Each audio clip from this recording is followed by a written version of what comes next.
ഇന്ന് ഞാൻ ഉണ്ടാക്കിയിരിക്കുന്നത് നല്ല ഹെൽത്തി ആയിട്ടുള്ളൊരു തോരൻ റെസിപ്പിയാണ്. സാധാരണ നമ്മൾ ബീട്രൂട്ടൊക്കെ എല്ലാവരും തോരൻ വെക്കാറുണ്ട്. പക്ഷേ ഈ ഒരു രീതിയിൽ ഒരു ഐറ്റം കൂടെ ചേർത്തിട്ട് തോരൻ വെച്ച് കഴിഞ്ഞാൽ രുചി ഇരട്ടിക്കും. അപ്പം നമുക്ക് ഈ ഒരു ഹെൽത്തി റെസിപ്പി എങ്ങനെയാണ് ഉണ്ടാക്കുന്നതെന്ന് നോക്കിയിട്ട് വരാം.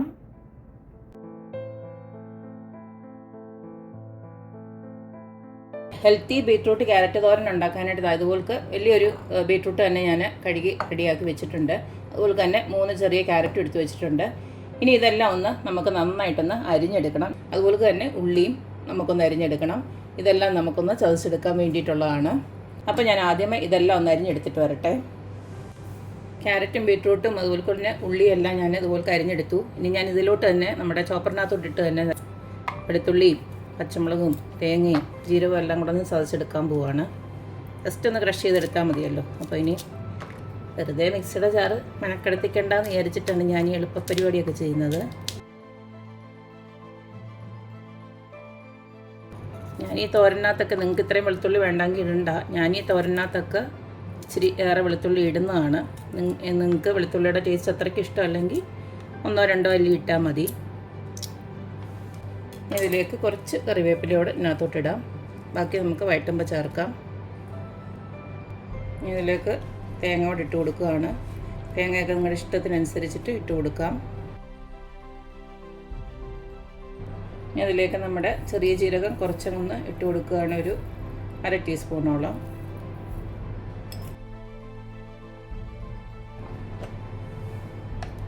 ഇതുപോലൊന്ന് ചതച്ചെടുത്തേച്ചാൽ മതി. ഇനി നമുക്ക് ഇതിങ്ങോട്ട് ഇട്ട് കൊടുക്കാം. ഇനി ഇതിലേക്ക് നമുക്ക് ആവശ്യത്തിനുള്ള ഉപ്പൊന്ന് ചേർത്ത് കൊടുക്കാം. 1 സ്പൂണോളം ഉപ്പ് ഞാൻ ഇട്ട് കൊടുക്കുന്നുണ്ട്. അതുപോലെ തന്നെ കുറച്ച് മഞ്ഞൾപ്പൊടിയോട് ഇട്ട് കൊടുക്കാം. ഇതെല്ലാം കൂടെ നമുക്ക് നന്നായിട്ടൊന്ന് ഇളക്കി വെക്കാം.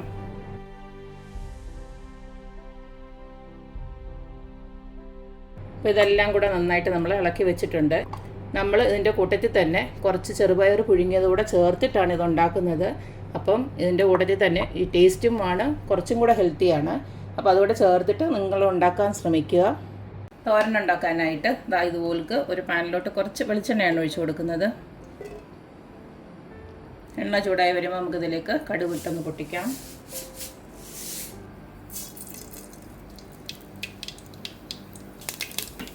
കടുക് പൊട്ടി വരുന്നുണ്ടേ നമ്മുടെ അരിഞ്ഞ് വെച്ചിരിക്കുന്ന ഉള്ളിയും കറിവേപ്പിലയും ഇട്ട് കൊടുക്കാം.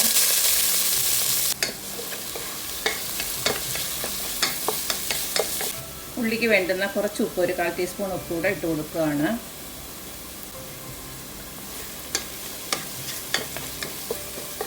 ഉള്ളിയൊക്കെ നന്നായിട്ട് ഇതുപോലൊന്ന് വാടി വന്നിട്ടുണ്ട്. ഇനി നമുക്ക് അരിഞ്ഞ് വെച്ചിരിക്കുന്ന ബീട്രൂട്ടും ക്യാരറ്റും മിക്സ് ചെയ്ത് വെച്ചിരിക്കുന്ന അങ്ങോട്ട് ഇട്ട് കൊടുക്കാം.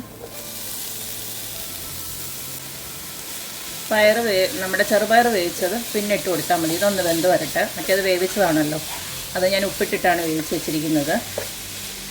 ഇതൊന്ന് വെന്തതിന് ശേഷം നമുക്കത് ഇട്ട് കൊടുക്കാം. അതിനകത്ത് ഞാൻ വെള്ളമൊന്നും ഒഴിച്ച് കൊടുക്കുന്നില്ല. ചെറിയ തീയിലിട്ട് ആവിയിൽ വെന്ത് വന്നാൽ മതി, അല്ലെങ്കിൽ അങ്ങ് അത് കുഴഞ്ഞു പോകും.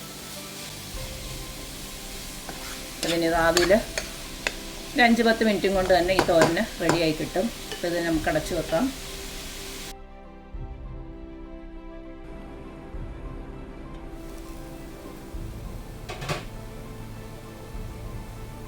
ഒരു 10 മിനിറ്റോളം ഞാൻ ആവിയിലിട്ട് ബീട്രൂട്ടും ക്യാരറ്റും ഒക്കെ നന്നായിട്ടിപ്പോൾ വെന്ത് വന്നിട്ടുണ്ട്.